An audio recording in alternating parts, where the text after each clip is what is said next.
macro lenses.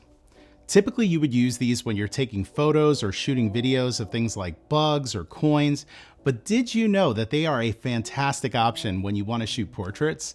In this episode of Artisan Advice, I'll give you a quick rundown on using macro lenses for portraiture. The most common question that I get when it comes to using a macro lens for portrait work is, why would someone choose a macro lens over a conventional lens like, say, an 85mm prime? While the focal lengths are similar, macro lenses like this Sony 90mm 2.8G give you much sharper results. This means that anytime you want to get that absolute sharpest result in your portrait work, a macro lens is designed to do that, unlike any other lenses out there. Another question that I see comes down to the focusing speed compared to a standard prime lens. In my experience, I'm able to shoot portraits with the 90G macro just like I would with any other lenses, and it's able to keep up with my style of shooting. I typically have my camera set to wide area focus with continuous AF, and of course, eye autofocus engaged. No matter where the person is in the frame, the lens does an awesome job of keeping the subject sharp and in focus.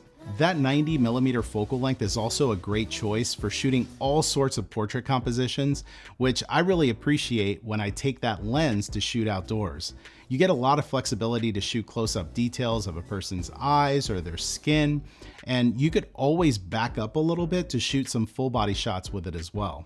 Being a G-series lens, it's built exceptionally well, and with the way it's designed, it's pretty easy to hold and adjust the settings throughout the entirety of a portrait session. If you're trying to figure out if a macro lens is the right choice for you, there are a couple of things that you want to consider. Keep in mind that maximum sharpness, like what we're talking about today, is a two-edged sword. Because you capture so much detail in your portraits using a lens like that 90G macro, you'll probably end up having to spend a little bit more time in Photoshop to make sure that you end up with a flattering result. If you're photographing somebody who has great natural skin or they have professional makeup done, you're gonna see so much more detail that will really make those portraits stand out compared to others that are taken with a standard prime lens. In my own portrait studio, it really serves that niche when I want to capture the most detail possible to really flatter my subject and get that like HD quality look.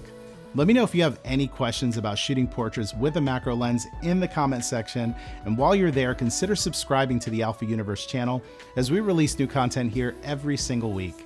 Now, if you want to learn some new tips that will help to take your portrait game up a notch, check out one of the videos that you see here on the screen. And as always, I'll see you there.